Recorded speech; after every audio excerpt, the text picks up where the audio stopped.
മാറ്ററിനെ മൂന്നായി ക്ലാസിഫൈ ചെയ്യുന്നു: solid, liquid and gas. മാറ്ററിന് മലയാളത്തിൽ ദ്രവ്യം എന്ന് പറയുന്നു. ഫ്ലൂയിഡിന് മലയാളത്തിൽ ദ്രവം എന്ന് പറയുന്നു. ഫ്ലൂയിഡ് എന്ന് പറഞ്ഞാൽ ഫ്ലോ ചെയ്യാൻ കഴിയുന്ന സബ്സ്റ്റൻസുകളെല്ലാം നമുക്ക് ഫ്ലൂയിഡ് എന്ന് പറയാം. Fluid include both liquid and gas. Liquid എന്ന് പറയുമ്പോൾ like water, oil, milk. Gas എന്ന് പറയുമ്പോൾ that's like oxygen, air, carbon dioxide. ഇതെല്ലാം ഗ്യാസിൽ വരുന്ന എക്സാമ്പിൾസ് ആക്കുന്നു. സോളിഡിന് ഡെഫിനിറ്റ് ഷേപ്പ് ആൻഡ് വോളിയം ഉണ്ട്, എന്നാൽ ലിക്വിഡ്സിന് ഡെഫിനിറ്റ് ഷേപ്പ് ഇല്ല, പക്ഷേ വോളിയം ഉണ്ട്. ഗ്യാസിന് ഡെഫിനിറ്റ് ഷേപ്പും ഇല്ല, വോളിയവും ഇല്ല.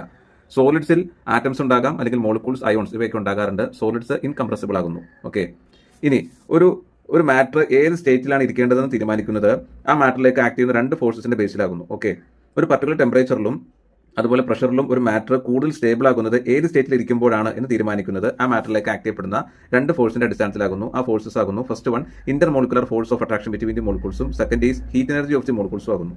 ഓക്കെ, ഹീറ്റ് എനർജി കൂടുമ്പോൾ മോളിക്യൂൾസ് അകന്നു പോവുകയാണ് ചെയ്യുന്നത്. ഹീറ്റ് എനർജി കുറയുമ്പോൾ മോളിക്യൂൾസ് അടുത്ത് വരികയാണ് ചെയ്യുന്നത്. Inter molecular force of attraction കൂടുമ്പോൾ മോളിക്യൂൾസ് അടുത്ത് വരികയാണ് ചെയ്യുന്നത്. Inter molecular force of attraction കുറയുമ്പോൾ മോളിക്യൂൾസ് അകന്നു പോവുകയാണ് ചെയ്യുന്നത്. നെക്സ്റ്റ് നമുക്ക് പഠിക്കാനുള്ളത് ഹീറ്റ് എന്ന് പറഞ്ഞാൽ total kinetic energy of the molecule ആണ്. ടെമ്പറേച്ചർ എന്ന് പറഞ്ഞാൽ average kinetic energy of the molecule ആകുന്നു. സോളിഡ്സിനെ നമുക്ക് രണ്ടായി ക്ലാസിഫൈ ചെയ്യാം: ക്രിസ്റ്റലൈൻ സോളിഡ്സും അമോർഫസ് സോളിഡ്സും. ക്രിസ്റ്റലൈൻ സോളിഡ്സിൽ അതിന്റെ ഇന്റേണൽ സ്ട്രക്ചറിൽ ഒരു ഡെഫിനറ്റ് ജിയോമെട്രിക്കൽ ഷേപ്പിലുള്ള അനേകം യൂണിറ്റ് ക്രിസ്റ്റൽസ് ഉണ്ടായിരിക്കും. അതിനൊരു 3D ഷേപ്പ് ആയിരിക്കും ഉണ്ടാവുക. Crystalline solids atoms, molecules, ions ഒക്കെ ഉണ്ടാകും. ക്രിസ്റ്റലൈൻ സോളിഡ്സിലുള്ള ആ ഒരു പാറ്റേൺസ്, അതിന്റെ ആ ഒരു സ്ട്രക്ചറൽ പാറ്റേൺസ് റിപ്പീറ്റ് ചെയ്യുന്നുണ്ട്. Internal structure of patterns repeat ചെയ്യുന്നുണ്ട്. അതൊരു ലോങ് റേഞ്ച് ഓർഡറിലായിരിക്കും റിപ്പീറ്റ് ചെയ്യുന്നത്. ക്രിസ്റ്റലൈൻ സോളിഡ്സിന് എക്സാമ്പിൾസ് ആകുന്നു സോഡിയം ക്ലോറൈഡ്, ക്വാർട്സ്. ക്വാർട്സ് എന്ന് പറയുമ്പോൾ സിലിക്കൺ ഡൈ ഓക്സൈഡ് ആകുന്നു. സിലിക്കൺ ഡൈ ഓക്സൈഡ് എന്ന് പറയുമ്പോൾ നാച്ചുറലി ഒക്കറിംഗ് ക്രിസ്റ്റൽ ആകുന്നു ക്വാർട്സ്. ഓക്കെ, അതുപോലെ ക്രിസ്റ്റലൈൻ സോളിഡ്സിന് melting point, definite melting point ഉണ്ടായിരിക്കും. അതുപോലെ എൻതാൽപ്പി ഓഫ് ഫ്യൂഷനും ഡെഫിനിറ്റ് ആയിരിക്കും. ക്രിസ്റ്റലൈൻ സോളിഡ്സിന്റെ എൻതാൽപ്പി ഓഫ് ഫ്യൂഷനും ഡെഫിനിറ്റ് ആയിരിക്കും. അടുത്ത് പറയാനുള്ളത് ക്രിസ്റ്റലൈൻ സോളിഡ് കട്ട് ചെയ്ത് കഴിയുമ്പോൾ ആ കട്ട് ചെയ്ത പോർഷൻ സോഫ്റ്റ് ആൻഡ് സ്മൂത്ത് ആയിരിക്കും. ഓക്കെ, ദെൻ ക്രിസ്റ്റലൈൻ സോളിഡിന് അനൈസോട്രോപിക് നേച്ചർ ആയിരിക്കും ഉണ്ടാവുക. അനൈസോട്രോപിക് നേച്ചർ എന്ന് പറയുമ്പോൾ ആ ക്രിസ്റ്റലൈൻ സോളിഡ്സിൽ നമ്മൾ അതിന്റെ ഒരു ഫിസിക്കൽ ക്വാണ്ടിറ്റീസ് ഡിഫറെന്റ് ഡയറക്ഷനിൽ നിന്ന് മെഷർ ചെയ്യുമ്പോൾ ഡിഫറെന്റ് ആയിരിക്കും വരുന്നത്. ആ ഒരു നേച്ചർ ക്രിസ്റ്റലൈൻ സോളിഡ്സിനുണ്ട്. അതുകൊണ്ട് തന്നെ അത് അനൈസോട്രോപിക് എന്നാണ് പറയുന്നത്. ഫോർ എക്സാമ്പിൾ, ക്രിസ്റ്റലൈൻ സോളിഡ്സിന്റെ refractive index, mechanical properties, electrical conductivity ഇതൊക്കെ നമ്മൾ ഡിഫറെന്റ് ഡയറക്ഷനിൽ മെഷർ ചെയ്യുമ്പോൾ ഡിഫറെന്റ് ആയിരിക്കും വരുന്നത്. അത്ര നേച്ചർ ക്രിസ്റ്റലൈൻ സോളിഡ്സിനുള്ളത് കാരണം ഒരു അനൈസോട്രോപിക് സോളിഡ് എന്നാണ് അതിന് പറയുന്നത്. ക്രിസ്റ്റലൈൻ സോളിഡ്സിന് മറ്റ് എക്സാമ്പിൾസ് ആകുന്നു ബെൻസോയിക് ആസിഡ്, അതുപോലെ potassium nitrate, ice, sodium chloride, copper, iron, silver ഇതെല്ലാം ക്രിസ്റ്റലൈൻ സോളിഡ്സിന് എക്സാമ്പിൾസ് ആകുന്നു. അടുത്ത് നമുക്ക് അമോർഫസ് സോളിഡ്സിനെ കുറിച്ചാണ് പഠിക്കാനുള്ളത്. അമോർഫസ് സോളിഡ്സിനെ പറയുന്ന മറ്റൊരു പേരാകുന്നു സ്യൂഡോ സോളിഡ് അല്ലെങ്കിൽ സൂപ്പർ കൂൾഡ് ലിക്വിഡ് എന്നും അമോർഫസ് സോളിഡിന് പറയാറുണ്ട്. അമോർഫസ് സോളിഡ് എന്ന് പറയുമ്പോൾ അതൊരു ഷേപ്പ്ലെസ് എന്നാണ് അമോർഫസ് എന്ന് പറയുന്ന വാക്കിന്റെ അർത്ഥം. ഷേപ്പ്ലെസ് എന്നാണ് അമോർഫസിന്റെ അർത്ഥം. അമോർഫസ് സോളിഡ്സിലെ ഇന്റേണൽ സ്ട്രക്ചറിൽ വരുന്ന പാറ്റേൺസ് എല്ലാം ഇറഗുലർ റാൻഡം ഓർഡറിലായിരിക്കും ഉണ്ടാവുക. അതെല്ലാം ഒരു ഷോർട്ട് റേഞ്ച് ഓർഡർ ആയിരിക്കും. പാറ്റേൺസ് റിപ്പീറ്റ് ചെയ്യുന്നില്ല. ഇതിന് എക്സാമ്പിൾസ് ആകുന്നു ക്വാർട്സ് ഗ്ലാസ്. ക്വാർട്സും ക്വാർട്സ് ഗ്ലാസും രണ്ടാണ്. ക്വാർട്സ് എന്ന് പറയുമ്പോൾ ക്രിസ്റ്റലൈൻ സോളിഡിന്റെ എക്സാമ്പിൾ ആണ്. ക്വാർട്സ് ഗ്ലാസ് എന്ന് പറയുമ്പോൾ അമോർഫസിന്റെ എക്സാമ്പിൾ ആണ്. അതായത് ക്വാർട്സിനെ ഉരുക്കി ഉണ്ടാക്കുന്ന ആർട്ടിഫിഷ്യൽ ആയിട്ടുള്ള സബ്സ്റ്റൻസ് ആകുന്നു ക്വാർട്സ് ഗ്ലാസ് എന്ന് പറയുന്നത്. ക്വാർട്സ് ഗ്ലാസ് അമോർഫസ് സോളിഡിന് എക്സാമ്പിൾ ആകുന്നു. അതുപോലെ ഗ്ലാസ്, റബ്ബർ, പ്ലാസ്റ്റിക് ഇതെല്ലാം അമോർഫസിന് എക്സാമ്പിൾസ് ആകുന്നു. അമോർഫസ് സോളിഡിന് ഡെഫിനിറ്റ് മെൽറ്റിംഗ് പോയിന്റ് ഇല്ല. അതുപോലെ ഡെഫിനിറ്റ് ആയിട്ടുള്ള എൻതാൽപ്പി ഫ്യൂഷനും അമോർഫസ് സോളിഡിന് ഇല്ല. അമോർഫസ് സോളിഡിനെ ഒരു പർട്ടിക്കുലർ ടെമ്പറേച്ചറിലേക്ക് എത്തിച്ചു കഴിയുമ്പോൾ അത് സോഫ്റ്റ് ആയിട്ട് അത് ഉരുകാൻ തുടങ്ങും. അതുകൊണ്ട് തന്നെ അമോർഫസ് സോളിഡിനെ പർട്ടിക്കുലർ ടെമ്പറേച്ചറിൽ ഡിഫറെന്റ് ഷേപ്പിലേക്ക് നമുക്ക് മോൾഡ് ചെയ്യാൻ സാധിക്കും. ഓക്കെ, അമോർഫസ് സോളിഡിന്റെ സ്ട്രക്ചർ എന്ന് പറഞ്ഞാൽ ലിക്വിഡിന്റെ സ്ട്രക്ചറിന് ഒരു സമാനമായിട്ടുള്ള സ്ട്രക്ചറാണ് അമോർഫസ് സോളിഡിനുള്ളത്. അതുപോലെ അമോർഫസ് സോളിഡിനെ ഒഴുകാനുള്ള ടെൻഡൻസി ഉണ്ട്. ഓക്കെ, അമോർഫസ് സോളിഡിന് ഒഴുകാനുള്ള ഫ്ലോ ചെയ്യാനുള്ള ടെൻഡൻസി ഉണ്ട്. അമോർഫസ് സോളിഡിന്റെ സ്ട്രക്ചർ എന്ന് പറയുന്നത് ലിക്വിഡ് സ്ട്രക്ചറിന്റെ ഇതിന് സമാനമാണ്. അത് മാത്രമല്ല അമോർഫസ് സോളിഡിന് ഫ്ലോ ചെയ്യാനുള്ള ടെൻഡൻസി ഉണ്ട്. അമോർഫസ് സോളിഡിന് വിസ്കസ് നേച്ചറാണുള്ളത്. അമോർഫസ് സോളിഡിനെ കട്ട് ചെയ്ത് കഴിയുമ്പോൾ കട്ട് ചെയ്ത പോർഷൻസ് ഒരു ഇറഗുലർ സർഫസ് ആയിരിക്കും ഫോം ചെയ്യുക. അമോർഫസ് സോളിഡിന് ഐസോട്രോപിക് നേച്ചറാണുള്ളത്, അല്ലെങ്കിൽ ഐസോട്രോപിക് പ്രോപ്പർട്ടിയാണ് അമോർഫസ് സോളിഡിനുള്ളത്. കാരണം അമോർഫസ് സോളിഡിന്റെ ഡിഫറെന്റ് ഡയറക്ഷനിൽ അമോർഫസ് സോളിഡിന്റെ ഫിസിക്കൽ ക്വാണ്ടിറ്റീസ് നമ്മൾ മെഷർ ചെയ്യുമ്പോൾ അതെല്ലാം സെയിം ആയിട്ട് തന്നെയായിരിക്കും വരുന്നത്. ഡിഫറെന്റ് ഡയറക്ഷനിലും അമോർഫസ് സോളിഡിന്റെ ഫിസിക്കൽ ക്വാണ്ടിറ്റീസ് സെയിം ആയിരിക്കും.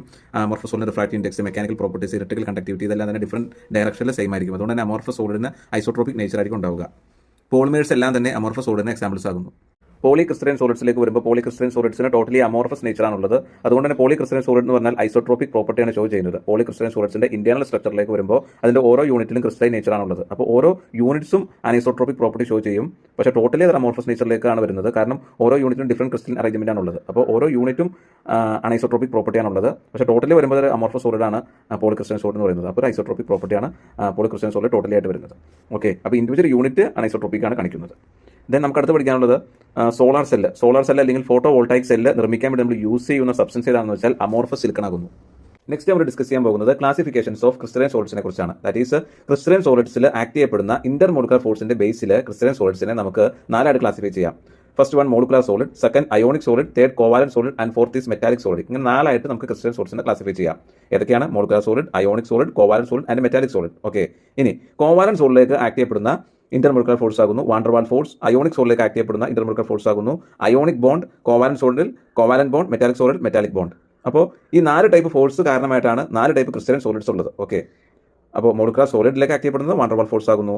അയോണിക് സോളിലേക്ക് ആക്ട് ചെയ്യപ്പെടുന്നത് അയോണിക് ബോണ്ട് ആകുന്നു. കോവാലന്റ് സോളിലേക്ക് ആക്ട് ചെയ്യപ്പെടുന്നത് കോവാലന്റ് ബോണ്ട് ആകുന്നു. മെറ്റാലിക് സോളിലേക്ക് ആക്ട് ചെയ്യപ്പെടുന്നത് മെറ്റാലിക് ബോണ്ട് ആകുന്നു. ഓക്കെ, ഇനി നമുക്ക് മോളിക്കുലാർ സോളിഡിനെ അതായത് വാണ്ടർവാൾ ഫോഴ്സ് ആക്ട് ചെയ്യപ്പെട്ടുണ്ടാകുന്ന മോളിക്കുലാർ സോളിഡിനെ നമുക്ക് മൂന്നായിട്ട് ക്ലാസിഫൈ ചെയ്യാം. മോളിക്കുലാർ സോളിഡിനെ നമുക്ക് മൂന്നായിട്ട് ക്ലാസിഫൈ ചെയ്യാം. That are non polar molecular solid, second polar molecular solid and third is hydrogen bonded molecular solid. അത് മാത്രമല്ല വാണ്ടർവാൾ ഫോഴ്സിനെ നമുക്ക് വീണ്ടും നാലായിട്ട് ക്ലാസിഫൈ ചെയ്യാം. Dipole force, dipole induced force, London force, hydrogen bond, ഇങ്ങനെ നാലായിട്ട് നമുക്ക് വാണ്ടർവാൾ ഫോഴ്സിനെ ക്ലാസിഫൈ ചെയ്യാം. അപ്പോൾ ഈ പറഞ്ഞ പോയിന്റ്സ് ഒന്നുകൂടി പറയാം. ക്രിസ്റ്റലൈൻ സോളിഡ്സിനെ നമ്മൾ നാലായിട്ട് ക്ലാസിഫൈ ചെയ്യുന്നു. Molecular solid, ionic solid, covalent solid, metallic solid. Molecular സോളിഡിനെ മൂന്നായിട്ട് ക്ലാസിഫൈ ചെയ്യുന്നു.